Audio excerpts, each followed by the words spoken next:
Position लिए उनके लिए तो डेफिनेटली होल्ड होगा।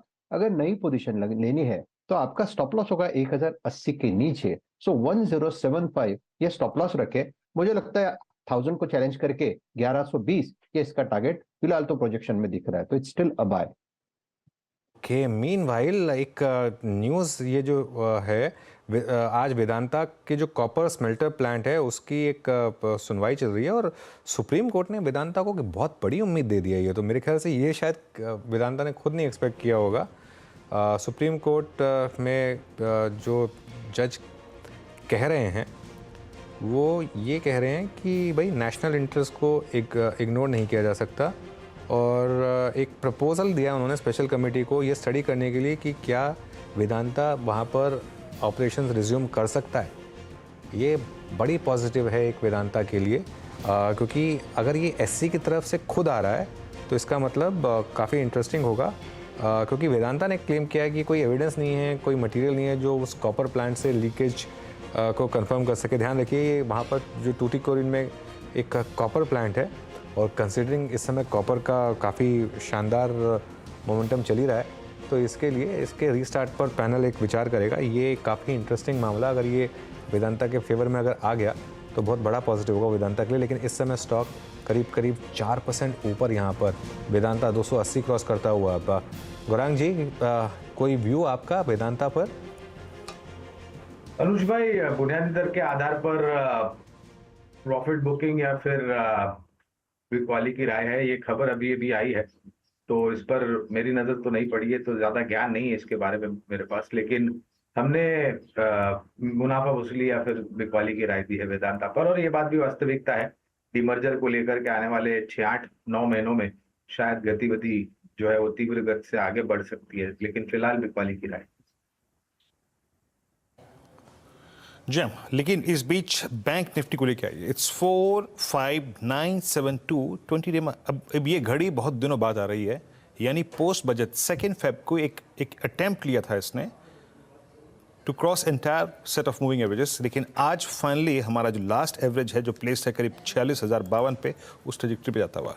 तो निफ्टी बैंक भी डे हाई पर आके ट्रेड करता हुआ और एसबीआई और एक्सिस बैंक का कॉम्बिनेशन फुल थ्रस्ट जनरेट करता हुआ, आईसीआईसीआई बैंक का कॉम्बिनेशन फुल थ्रस्ट जनरेट कर रहा है। मीनवाइल निफ्टी मेटल इंडेक्स ये भी डे हाई पर आके ट्रेड करता हुआ। मेटल में कोई ट्रेड स्पॉट किया है क्या आपने मानस इस वक्त?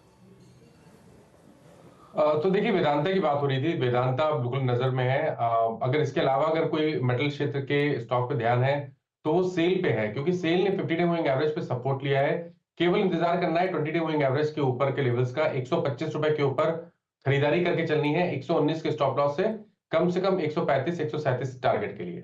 ओके, बैंक निफ्टी अब 46,000 पार और बहुत ही इंटरेस्टिंग, इतनी मैसिव शॉर्ट कवरिंग यहाँ पर इस समय बैंक निफ्टी में, और ये कुछ इंडेक्स कुछ करने के मूड में है आज। जिस तरीके से अभी चलना शुरू हुआ है मेरे ख्याल से सब शॉर्ट्स को धो दिया होगा इसने, और निफ्टी भी 21,800 पार, 21,802 पर अब इस समय निफ्टी। चलिए इसको रिविजिट करेंगे, लेकिन शानदार मोमेंटम मार्केट में। चलिए 4 का चौका का सीक्वेंस बताते हैं आपको। सस्ता ऑप्शन मानस आपके पास आ रहे हैं, फिर रेडी रखिएगा एक ऑप्शन ट्रेड। राजेश सतपुते से आज लेंगे हम एफएनओ सुपरस्टार। चार्ट का चमत्कार के लिए प्रशांत सावंत जी, और मिड कैप फंडा के लिए हम गौरांग से बात करेंगे। मानस, फिर शुरुआत करते हैं आपके साथ, बताइए चार्ट का आपका सस्ता ऑप्शन ट्रेड। देखिए, सस्ता ऑप्शन के लिए ऑयल मार्केटिंग कंपनीज पे ध्यान है। एचपीसीएल बीपीसीएल दोनों ने रिवर्सल दिखाया है, और जिस तरह का ब्रेकआउट हमें एचपीसीएल में देखने को मिल रहा है, आई थिंक यहां से भी 30-40 रुपए का अप मूव आपको देखने को मिल सकता है। इसलिए एचपीसीएल के 540 के कॉल ऑप्शन में खरीदारी करने की राय रहेगी। 21 रुपए के प्राइस चल रहे हैं, 14 रुपीज का आपको स्टॉप लॉस लगाना है। 14 रुपए के स्टॉप लॉस से एचपीसीएल के 540 के कॉल ऑप्शन में खरीदारी करेंगे और 35 रुपए के टारगेट सेट करेंगे।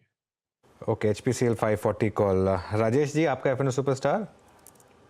अनुज जी, देखिए मेरी नजर है बैंकिंग पे ही, और उसमें से अगर एक चुनना है then I would like to go long in ICICI bank. मुझे लगता है क्लियर ब्रेकआउट मिला है, कल का हाई यहाँ पे निकला है, और if I am not wrong कल का हाई करीबन 1028 के आसपास था, अभी ये चल रहा है 1031 पे।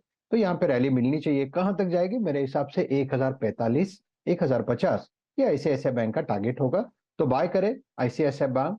1028 का जो ब्रेकआउट हमने आइडेंटिफाई किया है उसके हिसाब से देखें तो इसका स्टॉप लॉस होगा 1024 का, 1024 का स्टॉप लॉस, और लॉन्ग करें ICICI bank. Okay, ICICI bank long. Prashant ji के पास चलते हैं चार्ट के चमत्कार पिक करने के लिए। प्रशांत जी क्या पिक कर रहे हैं आप? तो वीरू जी, यहाँ पे मैं cash stock LIC of India, यहाँ पे अगर हम देखें एक बहुत अहम चीज जो कल 3 दिनों तक जो बिकवाली आई और जैसे ही वो 1000 के नजदीक आई, राउंड नंबर के, वहां से एक स्ट्रॉन्ग बाउंस आया है और तीनों दिन डिक्रीजिंग वॉल्यूम पे सेलिंग हुई। तो आज की जो बाइंग है मुझे लग रहा है वो सस्टेन होगी। अभी करीबन 1060 65 के बीच ट्रेड कर रहा है। स्टॉप लॉस रखेंगे 1115, सॉरी 1015, 1015, और यहाँ से टारगेट रखेंगे स्विंग हाई जो बना हुआ है 1175, 1175। ओके, अब मिड कैप फंड चलते हैं गौरांग जी के पास। गौरांग जी, आपका मिड कैप फंड क्या रहेगा आज? तो वीरेंद्र, हॉस्पिटैलिटी सेक्टर में इंडियन होटल्स, मुझे याद है हमारे ही चैनल CNBC आवाज पर हमने करीबन 325-340 के आसपास इसकी सिफारिश की थी और निरंतर अच्छे नतीजों के आधार पर हमने ऊपर की तरफ के लक्ष्य किए हैं। फिलहाल जो नतीजे हमने देखे उसके आधार पर करीबन 600 तक के लक्ष्य हमने निर्धारित किए और मेरे ख्याल से जिस प्रकार से इन्होंने नए होटल्स खोलने की बात करी आने वाले 2-3 वर्षों में, और इस साल भी शायद कोई नई प्रॉपर्टी ये लोग ओपन कर रहे हैं, तो हमें लग रहा है कि ज्यादा मेहनत नहीं करनी पड़ेगी 600 तक पहुंचने के लिए। इसको तो इंडियन होटल्स पसंद आता है।